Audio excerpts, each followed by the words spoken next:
Coming up on Network Africa, thousands of people affected by the Scabies outbreak in eastern Uganda as the country confirms 6 new Ebola cases. French President Emmanuel Macron hosts talks with Rwanda and DRC on the sidelines of the UN General Assembly. Plus, the European Union criticizes Eritrea's reported offensive in Tigray, Ethiopia.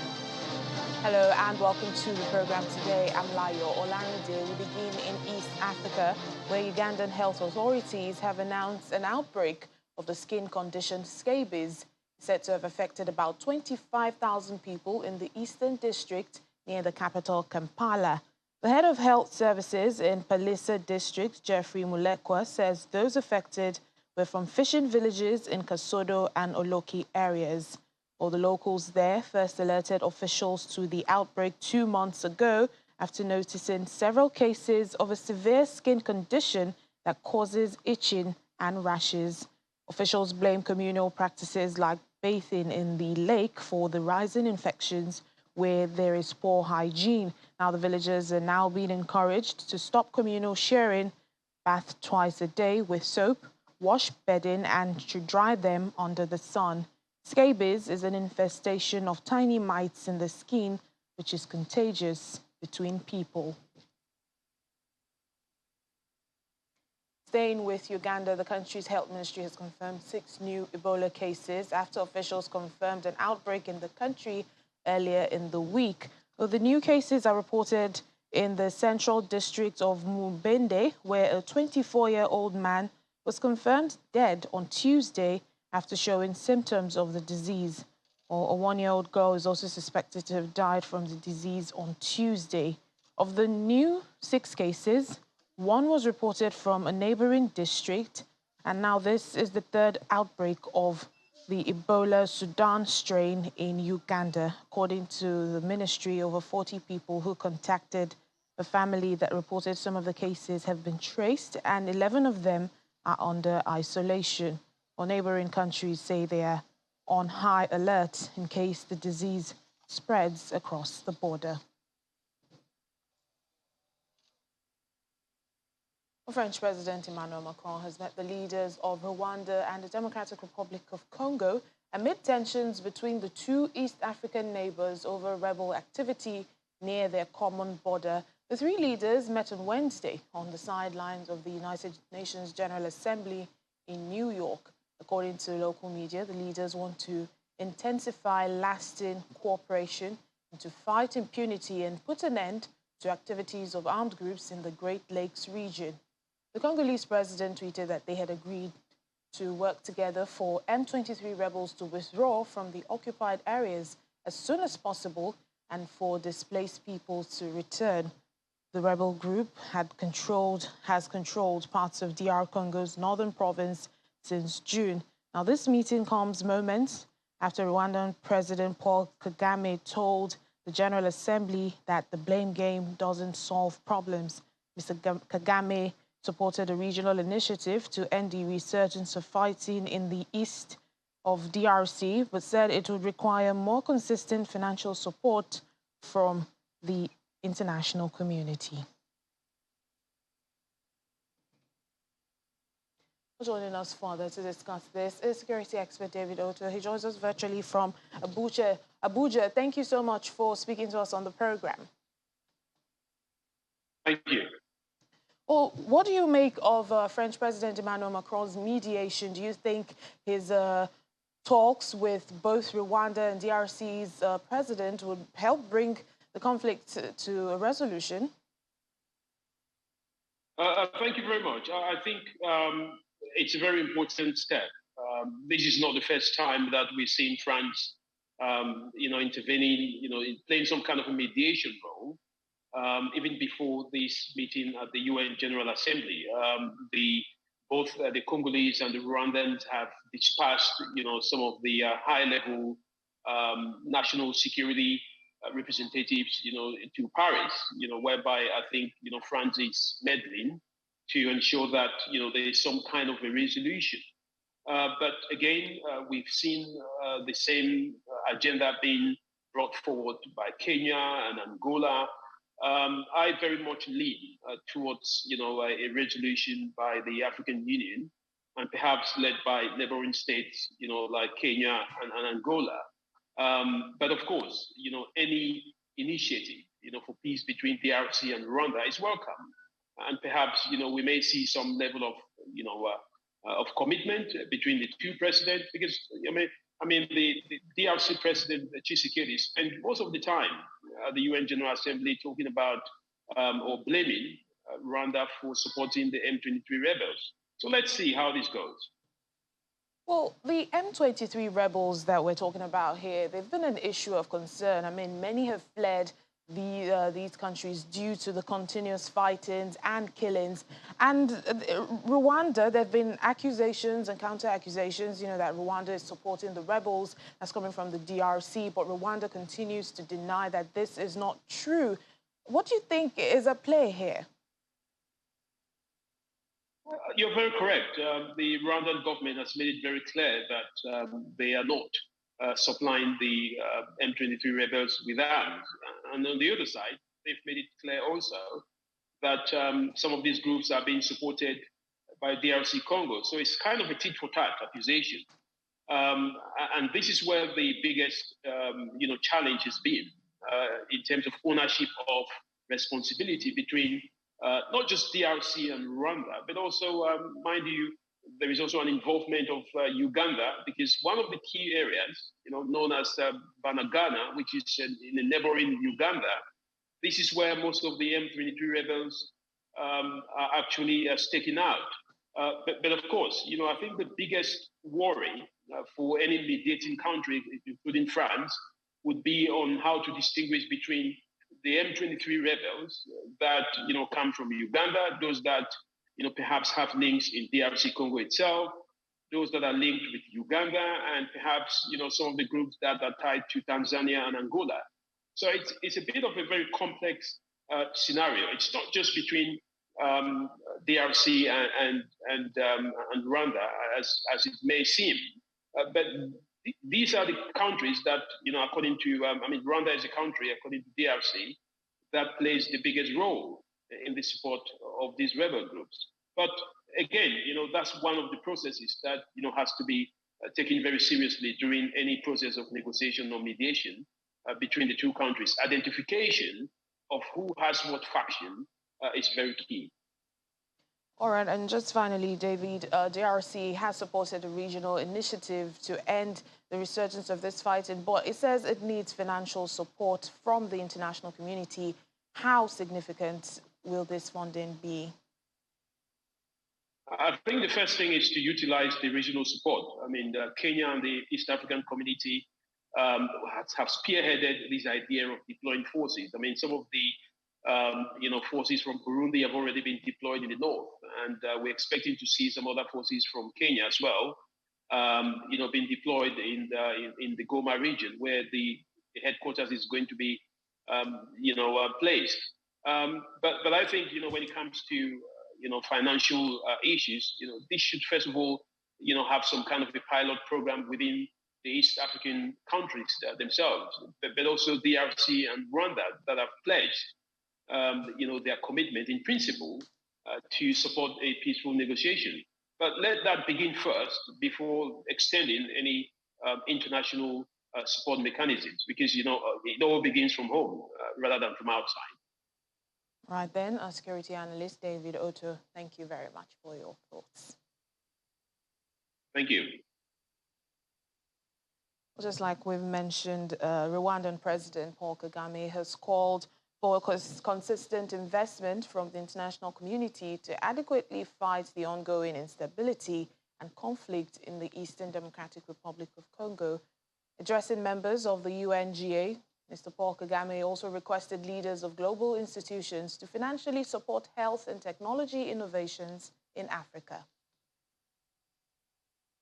The Republic of Congo, recent setbacks have served to highlight that the security situation is fundamentally no different than it was 20 years ago when the largest and most expensive United Nations peacekeeping mission was first deployed. This has exposed neighboring states, notably Rwanda, to cross-border attacks that are entirely preventable.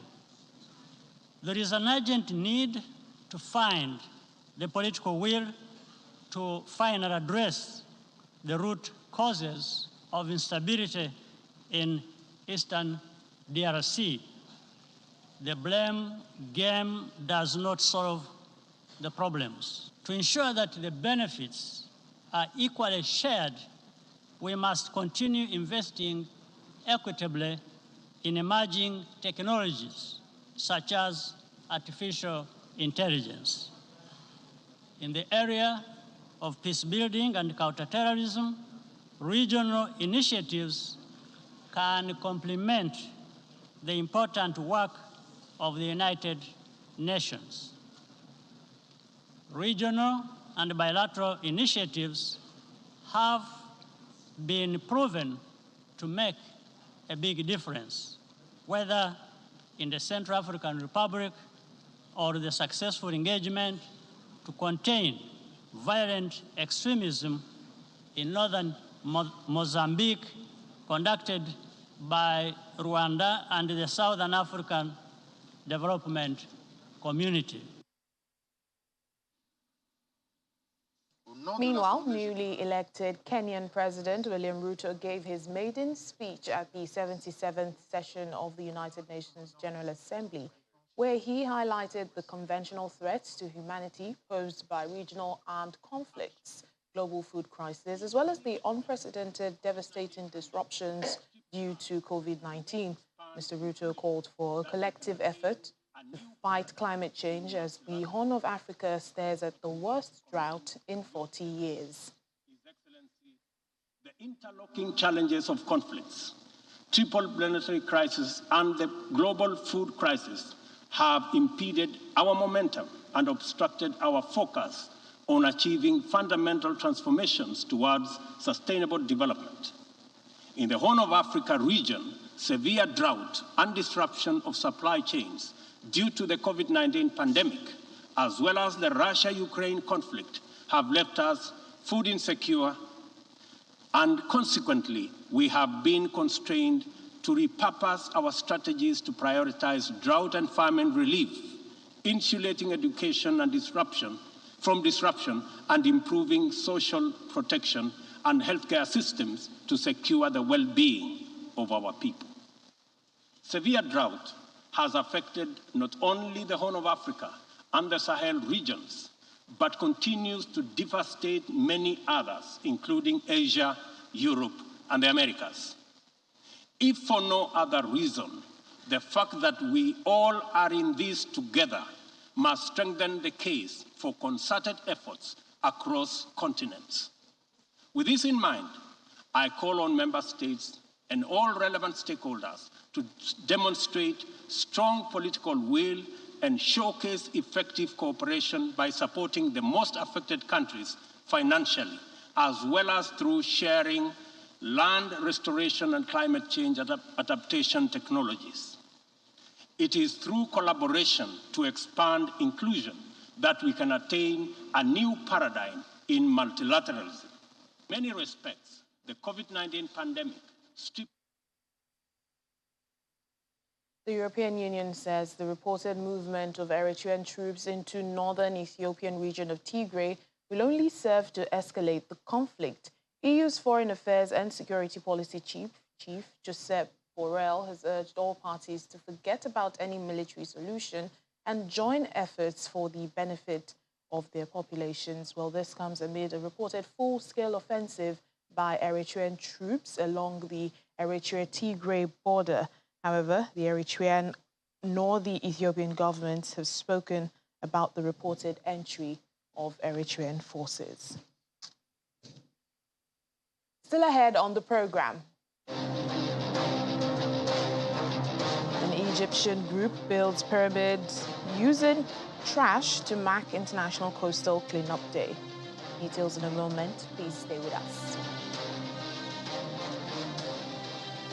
Welcome back to the program. Saudi Arabia says Russia has released 10 prisoners of war captured in Ukraine following mediation by Crown Prince Mohammed bin Salman. Among them is a 21-year-old Brahim Saudin from Morocco who moved to Ukraine to study. All the other citizens are from the United States, Britain, Sweden and Croatia. A Saudi statement said they had been transferred from Russia to Saudi Arabia.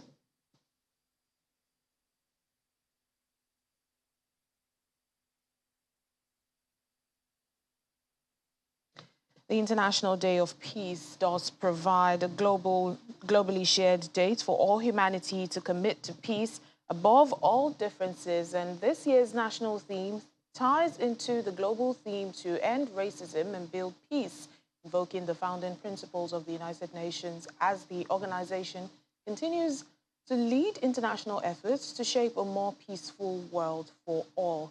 Well, the United Nations mission in South Sudan, on the backdrop of this, hosted a celebration in commemoration of the International Day and invited peace actors from all segments of the country's society to take part.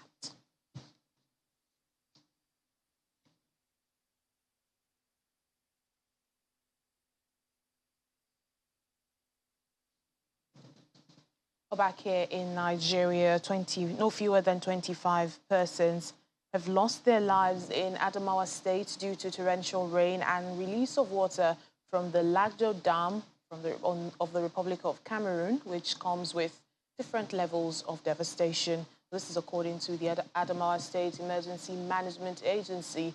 The agency also adds that 58 persons sustained various degrees of injuries and over 131,000 people are affected by flood from various communities in 18 local government areas of the state.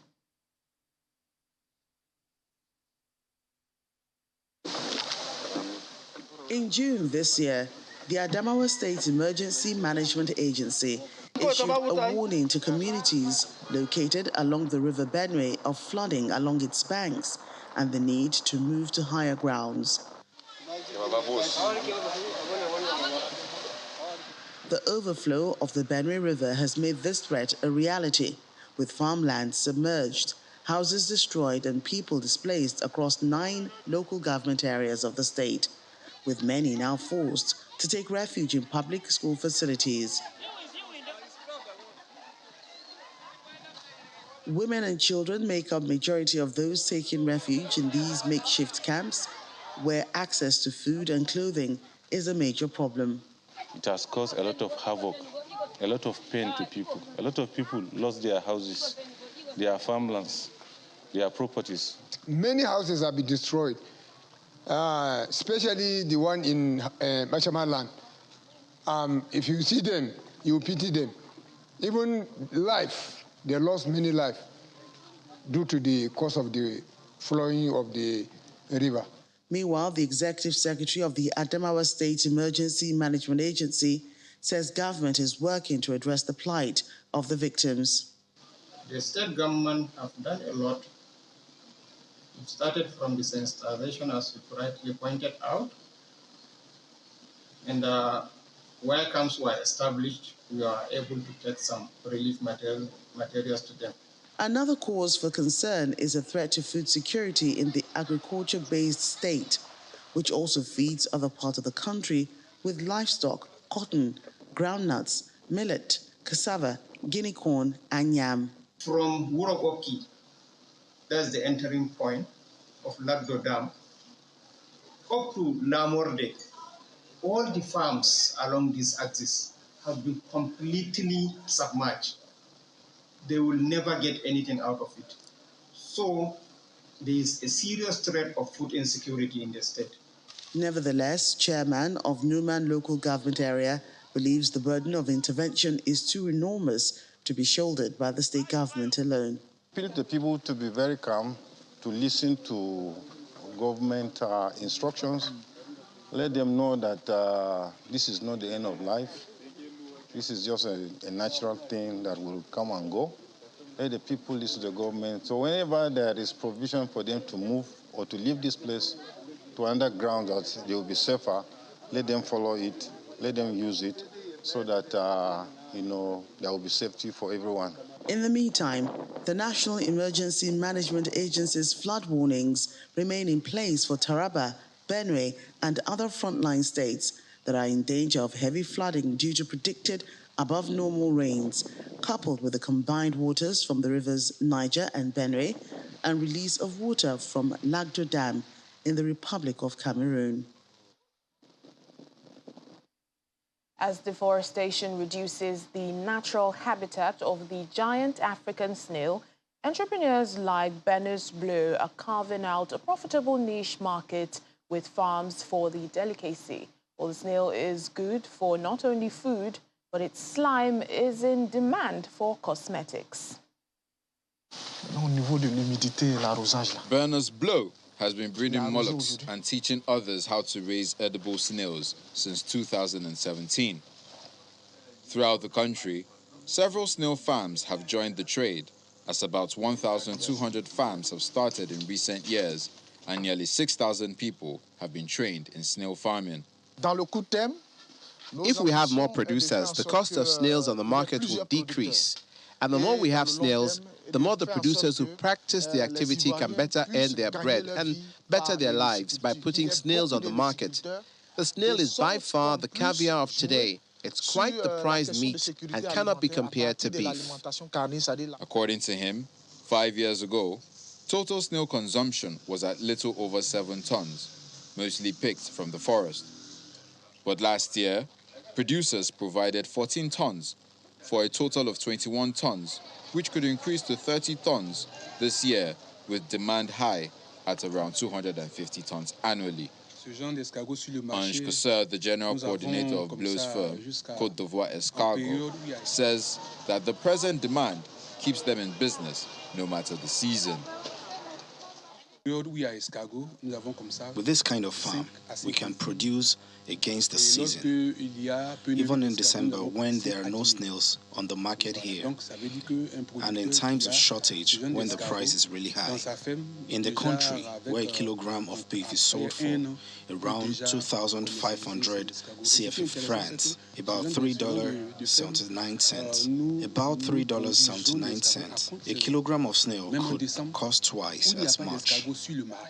At Bleu's farm in Azagui, about 40 kilometers from the country's largest city, snails are also stimulated to release slime, which is used to make cosmetic products such as shower gels and soap. The workers here use a special mechanism of slime extraction, which causes hypersalivation in the snails for a good quantity of slime.